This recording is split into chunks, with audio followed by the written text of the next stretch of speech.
बिस्मिल्लाहिर्रहमानिर्रहीम। अस्सलाम वालेकुम। आप यूट्यूब चैनल देख रहे हैं, मैं राशिद धरल। सबसे पहले बात करेंगे शहबाज शरीफ साहब की। इम्पोर्टेड वज़ीर आज़म की एक मुलाकात हुई है। ये मुबैना तौर पर अमेरिका में मुलाकात हुई है। किससे हुई है? फ्रांस के सदर से हुई है। वही फ्रांस का सदर जिसने हजूर सल्लल्लाहु अलैहि वसल्लम की शान में गुस्ताखी की थी और हमारे दिलों को बहुत ठेस पहुंची थी। हम मुसलमानों ने बहुत उस पर रिएक्ट किया था बुरी तरह। जब इमरान खान का दौरे हुकूमत था, आपको माजी में याद होगा, और इमरान खान के दौरे हुकूमत में ये सारी उन्होंने गुस्ताखी की और इस पर इमरान खान साहब ने उनको खतूत भी लिखे, इसकी मजम्मत भी की। तब की जो सियासी व मजहबी जमातें थी, खास तौर पर मौलाना फजल रहमान और तरीके लब्बैक वाले साद रिजवी साहब, इन्होंने बहुत बड़ा प्रोपेगेंडा किया था और पूरे 6 माह पाकिस्तान को बंद रखा था। बहुत सारे पुलिस वाले भी शहीद हुए थे और कारकुन भी शहीद हुए थे। आपको याद दिलाना चाहता हूं कि तब तो इनकी बड़ी गैरत जागी हुई थी और बड़े ये गैरतमंद लीडर कहलवा रहे थे कि हम बड़े गैरतमंद हैं, और इन्होंने मुतालबा किया था कि पाकिस्तान फ्रांस के सफीर को जल्दी से पाकिस्तान से निकाले और तमाम जो आमदोरफ्त है या जितना भी बिजनेस या तजारत है फ्रांस के साथ बंद कर दे सब काम। लेकिन अब इनकी शायद इन दोनों लीडर्स की खास तौर पर कोई गैरत नहीं जाग रही। ये वही है जनाब फजल रहमान साहब, साद रिजवी साहब, ताड़ी फुप्पी दा पुत्र हुण मिलन गया है। मीटिंग रखवाई है, वीडियो जारी हो गई, तस्वीर आ रही हैं। हुण ताड़ी गैरत को नहीं जागनी? हुण किधे गई है ताड़ी गैरत? मेरे ख्याल से इनकी गैरत अब भी जागेगी। मैं तो यही चाहता हूं कि इनकी गैरत जल्दी से जागे, लेकिन अगर इनकी गैरत नहीं जागती तो मेरे ख्याल से ये फिर गैरतमंद नहीं होंगे। खास तौर पर मैं तो इनको गैरतमंद नहीं कहने वाला। तो देखते हैं कितनी इनकी गैरत जागती है। ये एक सवालिया निशान है। ये सवाल रह जाएगा, तारीख में लिखा जाएगा कि जब इम्पोर्टेड वजीर आजम ने मुलाकात की थी, तब आपने क्यों नहीं कहा था? तब आपने क्यों नहीं कोई एक्शन लिया था? तब आपने क्यों नहीं कोई धरने वगैरह एहतजाज किया था? तब तो आप चुप करके बैठे, क्यों चुप करके बैठे रहे?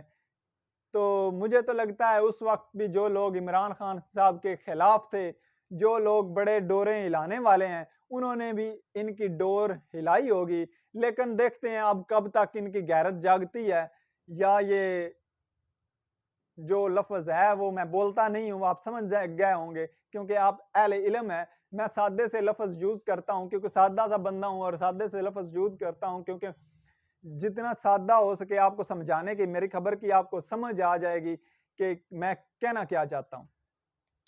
तो अब मुझे उम्मीद है कभी ना कभी इनकी गैरत जागेगी और ये कहेंगे कि आप क्यों मिले।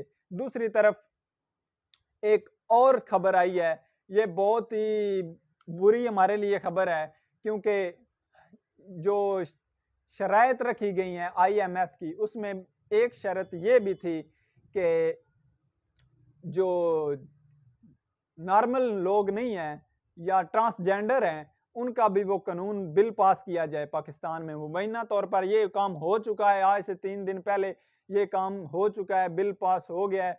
अब इस बिल के मुताबिक जो एक हम जिनस हैं वो भी आपस में निकाह उनका भी ठीक है, लेकिन इस्लाम के मुताबिक तो नहीं ठीक। ये आपको याद दिलाना चाहता हूँ, पीछे कौमे लूत थी, उन वो भी निकाह वो भी नहीं करते थे, लेकिन वो हम जिनस प्रस्ती उनमें थी, इसलिए यही वजह उनकी बनी थी, उनको गर्क कर दिया था अल्लाह ताला ने।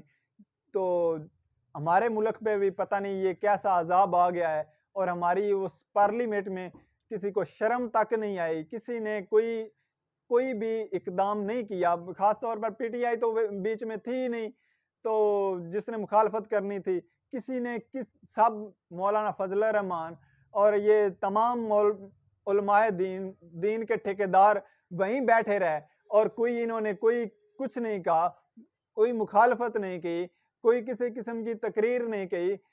तो इससे पता नहीं अब हम क्या समझें और आप लोग समझ जाएं कि क्या किस तरफ ये जा रहे हैं। अल्लाह हमें माफ करे। और अब एक डेलीगेशन भी भेजा गया है मुबैना तौर पर उधर इसराइल में। इसकी ये टॉप लेवल का एक अखबार है इसराइल का, जो नंबर 1, 2, 3 में आता है। इनकी खबरें बहुत ज़्यादा ठीक होती हैं। कोई एक आधी खबर हो भी जाए, कोई हो भी सकता है कि ठीक नहीं हो, लेकिन ये खबर उन्होंने बड़ी तसल्ली के साथ दी है और छापी है। उन्होंने कहा है कि पाकिस्तान और इंडोनेशिया का जो वफूद हैं वो खुफिया दौरों पर इसराइल पहुंच चुके हैं, इसराइल में हैं, मतलब पहुंच चुके हैं। ये कोई ढकी छुपी उन्होंने बात या पूरी मुकम्मल बात उन्होंने की है कि मुतवक्के नहीं है, पहुंच चुके हैं, पक्की खबर है। तो अब पहले भी यही चाहता था IMF के इमरान खान साहब के दौर में कि ये माने इसराइल को, हम पाकिस्तानी, लेकिन इमरान खान साहब ने चिट्टा जवाब दे दिया था। चिट्टा जवाब जे नहीं मनदा, क्योंकि उन्होंने कहा था कि जब तक, उस वक्त तक नहीं मानूंगा जब तक फलस्तीन के हक उनको नहीं दिया जाता। और यही शर्त थी कैद आज़म मोहम्मद अली जिन्ना की, यही शर्त थी। उस वक्त उन्होंने भी कहा था कि उस वक्त तक हम इसको मुल्क नहीं मानते, इसराइल को नहीं मानेंगे जब तक ये फलस्तीन में जुल्म सितम बंद नहीं कर देते, उनको उनका हक नहीं दिया जाता। यही उनकी थी, तो उन्होंने नहीं माना। अब ये इम्पोर्टेड सरकार जो है ये जा रही है। मुबैना तौर पर एक आपको खबर दूं, ब्रेकिंग न्यूज़ है, जो इसका सरबराह है इस डेलीगेशन का, उसका नाम है नसीम अशरफ। नसीम अशरफ के बारे में अब मैं कुछ अपने तौर पर रिसर्च कर रहा हूं, लेकिन आपको बताऊंगा नेक्स्ट व्लॉग में इंशाल्लाह। कभी हो सकता है अगले व्लॉग में ही बता दूं, इसकी इंफॉर्मेशन मुकम्मल आ जाती है, ये कौन है, क्या करता है।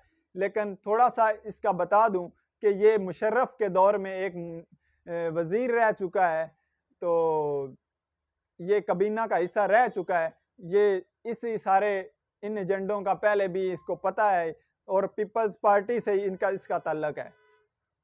तो इसके बारे में मैं मज़ीद इंफॉर्मेशन इकट्ठी करूंगा और बताऊंगा आपको कि ये चीज़ क्या है और क्या कुछ डेवलपमेंट्स हो रही हैं, अब ये किस तरफ मुल्क को ले जाना चाहते हैं।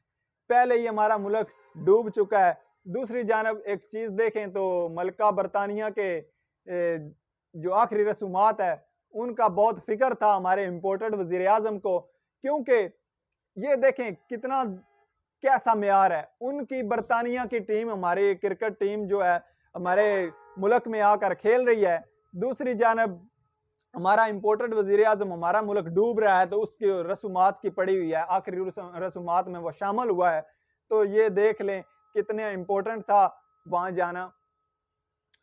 और एक आखिर में ब्रेकिंग न्यूज़ देना चाहता हूँ, एक कराची का सहाफ़ी भी है, हमारी बरादरी का सहाफ़ी है, एक कराची का है, तो वो भी इस डेलीगेशन का हिस्सा है, सारी चीज़ों को कवर कर रहा है, मैनेज कर रहा है। तो कराची के सहाफ़ी जो हैं ज़रा देख लें कि कौन गायब है और कहाँ गया है, तो उनको ज़्यादा पता चल जाएगा कि कौन है ये बंदा। आने वाले दिनों में तमाम चीज़ों का पता चल जाएगा कि कौन कौन क्या कर रहा है और कैसे कर रहा है। अब आपको बताना चाहता हूँ, इस्लामाबाद में कुछ डेवलपमेंट्स हो रही हैं। डेवलपमेंट्स ये हो रही हैं कि इमरान खान साहब की जो काल का मूड है वो नज़दीक आता जा रहा है, और इस्लामाबाद के लोगों को भी पता चल गया है, जो हुकूमत है, वफाकी हुकूमत है इम्पोर्टेड, उसको भी पता चल गया है और सहूलतकारों को भी पता चल गया है। अब थमने वाली ये जंग नहीं है, काल हो रही है और काल हो जाएगी एहतजाज की।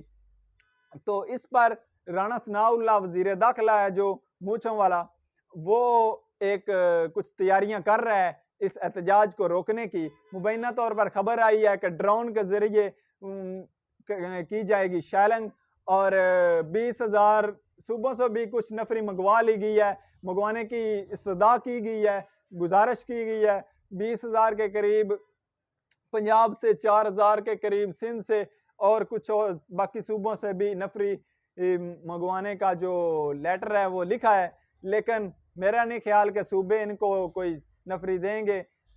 सिंध से आ जाएंगे ज्यादा से ज्यादा पुलिस वाले, और कहाँ से आएंगे, और नहीं होगी। रेड जोन की भी सिक्योरिटी और कंटेनर वगैरह लगा दिए गए हैं। देखते हैं अब क्या आगे होता है। दूसरी जानब जो पंजाब हुकूमत है वो भी सामने आ चुकी है। हाशिम डोगर साहब खुल के सामने आ चुके हैं।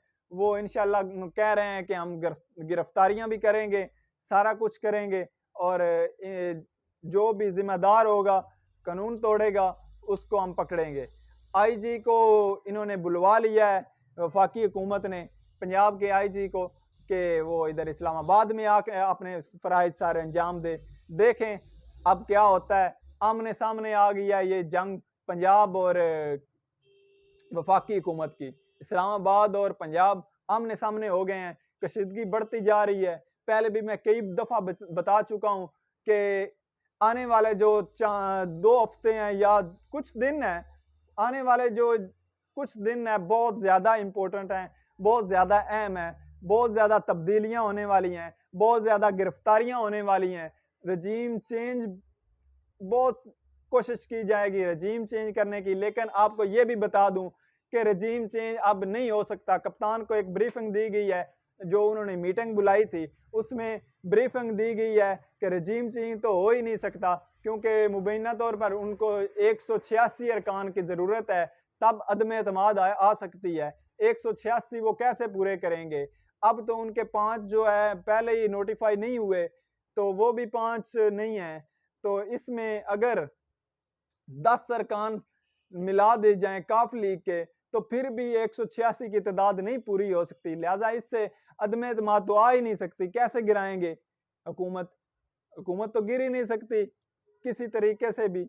और जो अगर लोटे करने चाहें तो लोटों का वोट ही नहीं गिना जाएगा, तो फिर ये हुकूमत तो नहीं गिर सकती किसी तरीके से भी। तो इसलिए इमरान खान साहब कॉन्फिडेंट हैं। वो रजीम चेंज वाला कोशिश की गई है, लेकिन वो हो नहीं पाया। तो अब एक और भी चीज है, एक शहबाज शरीफ साहब का, जो ये मैं पहले बता चुका हूं डेलीगेशन वाली खबर, ये इससे तस्दीक ये होती है कि एक मुबैना तौर पर शहबाज शरीफ साहब ने अमेरिका में एक बयान दिया है। उस बयान से जाहिर होता है कि ये एक प्री प्लान्ड जो दौरा था करवाया गया इसराइल का, तो इसकी खबर की वो उस बयान से तस्दीक होती है। वो बयान क्या है मैं आपको बताता हूं कि शहबाज शरीफ साहब ने वहां इंपोर्टेंट वजीर आजम ने बयान दिया है। बयान में कहा है कि पाकिस्तान अब आलमी तन्हाई में नहीं रहेगा कभी, हम आलमी तन्हाई में नहीं रहेंगे, हम सारों के साथ ताल्लुकात बनाएंगे। तो इससे जाहिर होता है कि डेलीगेशन जो है वो भेजा गया है मुबैना तौर पर, किसी अपने तरीके से या अपने आप नहीं कोई डेलीगेशन गया, भेजा गया है। और ये भी खबर एक इसराइली अखबार ने छापी है कि इसी हफ्ते के आखिर में जो डेलीगेशन गया है, वफद गया है पाकिस्तान से, पाकिस्तानी वफद इसराइल के सदर इसहाक हरसूक को मिलेगा और उनसे मुलाकात होगी।